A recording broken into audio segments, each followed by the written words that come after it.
नमस्कार जी, हम आए हैं मड़ौदी गांव में। जैसा कि हम आपको बता रहे हैं, यहाँ से चेयरमैन मौसम यादव जी बनी हैं और हमारे साथ आज नीरज यादव और चेयरमैन मौसम यादव जी हैं। तो आइए करते हैं इन बातचीत, इनके क्षेत्र में कौन कौन से गांव लगते हैं और क्या कार्य करवाना चाहते हैं। तो नमस्कार जी। न धर्म की राजनीति करती हैं, न जाति की राजनीति करती हैं मौसम जी। गांव का और अपने क्षेत्र का विकास करवाना चाहती हैं, उस पर रणनीति करती हैं। तो नमस्कार मौसम जी। नमस्कार जी।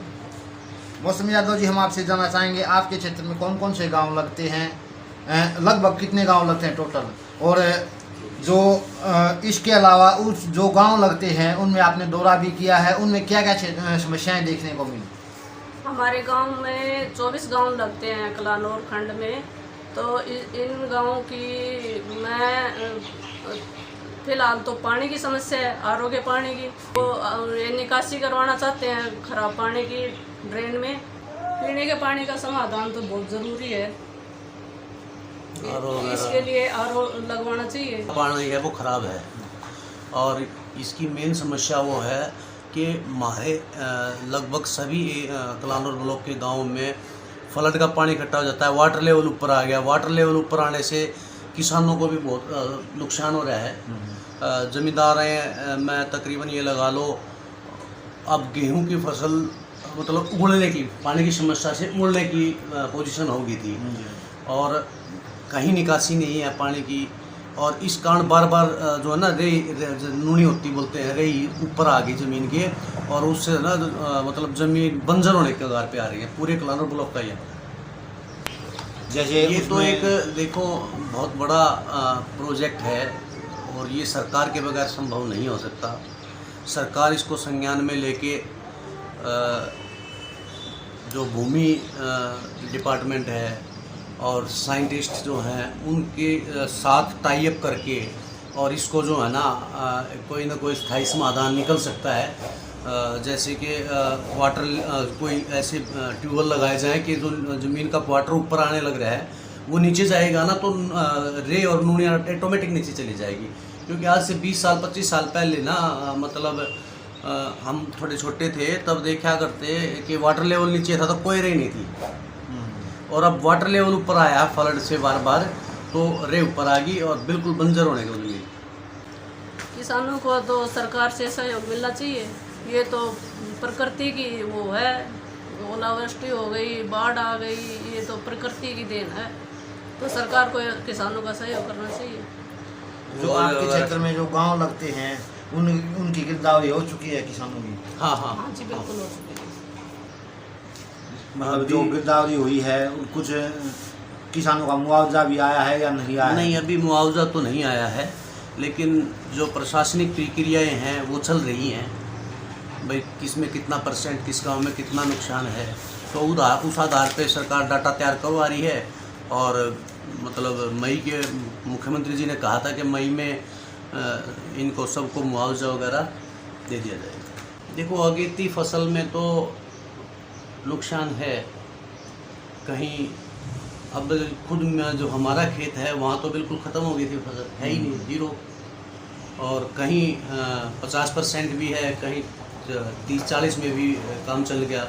मतलब हर खेत का लगभग हर खेत का, हर एरिए का अलग अलग नुकसान है। अब जहाँ सरसों की थी तो सरसों तो बिल्कुल ख़त्म हो गई, काली पड़ गई, झड़ गई, वहीं खेत में ही झड़ गई बारिश से। तो क्या ही खड़ी थी उस टाइम पे सरसों, तो फलियाँ पर जब बारिश लगी तो वही फट गई थी, तो वो तो उठा ही नहीं सकते सरसों। तो गंदे पानी की निकासी का तो जो गांव का जो निकासी है, लगभग हर गांव के आसपास कोई न कोई ड्रेन या कोई न कोई नाला है बरसाती, उसमें उसका समाधान हो सकता है। जो है तालाबों के एस्टीमेट बने हुए हैं पंचायतों के माध्यम से और वो एस्टीमेट गए हुए हैं। हर तालाब का हर गांव में जो है ना एक दो तालाब को उसको मतलब रिनोवेशन के लिए या लगा लो या उसका सौंदर्यीकरण के लिए एस्टीमेट गए हुए हैं और शायद पैसा भी आने वाला है।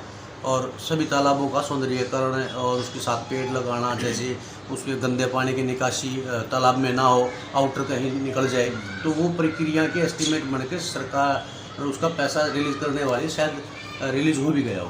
प्रयास है, बनाने की कोशिश जारी है, बनाएंगे। मतलब जो गलियाँ खराब ये हाँ, जो मैं गलियाँ बताऊंगा, ये गलियां जो सारी कंप्लीट हो गई थी, लेकिन क्या हुआ कि ये जल मिशन की एक स्कीम आई थी, उसका पैसा, तो ये दोबारा पाइपलाइन डालने के दौरान ये गलियां फटी हैं। नहीं तो सारी तकरीबन कंप्लीट हो गई थी, क्या इक्का दुक्का रही थी, बाकी सारी पक्की गलियां और बिल्कुल काम पूर्ण हो गया था गलियों का लगभग। बट क्या हुआ कि जब जल जीवन मिशन का पैसा आया तो लाइन डाली गई, तो वो गलियां उखाड़ी, तो वो गलियां नहीं बन पाई, रिपेयर नहीं किया गया, या रिपेयर किया तो वो जो एक बार चीज़ उखड़ जाती है वो दोबारा उस हिसाब से एडजस्ट नहीं हो सकती। अभी दोबारा ही बनानेगी। हाँ, दोबारा बनेगी वो बिल्कुल।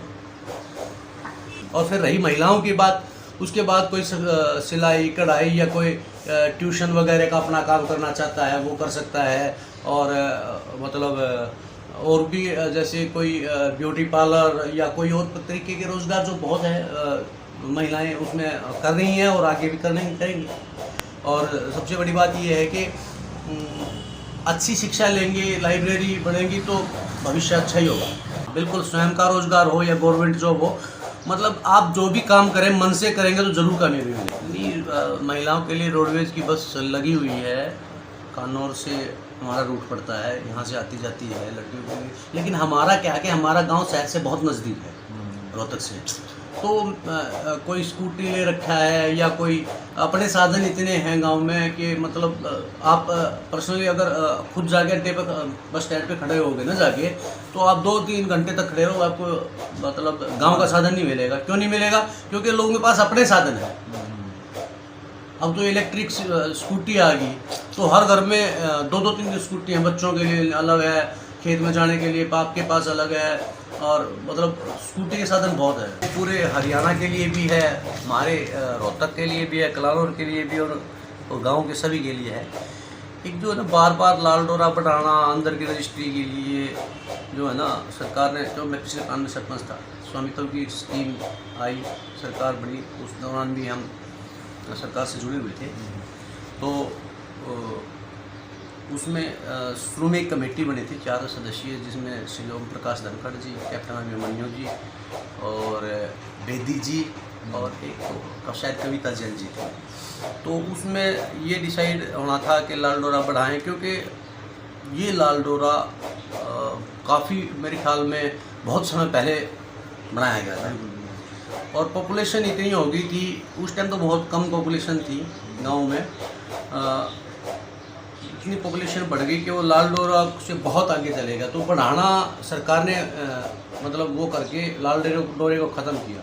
लेकिन उसमें क्या था कि जो बाहर जो लाल डोरे से जो लोग रहते हैं, उनको पानी की या और किस प्रकार की, या जो 20-25 साल से या किसी सरकार की ज़मीन में बैठे हैं, या उनको कोई राहत नहीं मिलती, उनको सरकार को राहत देनी चाहिए ताकि वो कोर्टों के और इनके चक्कर ना काटें।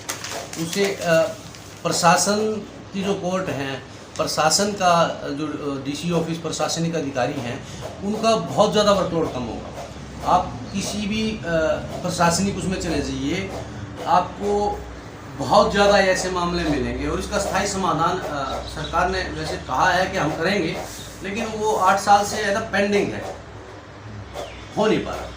और उसको रेगुलराइज करना, उसकी शायद एक पॉलिसी बनानी थी सरकार ने, 8 साल से वो पेंडिंग है।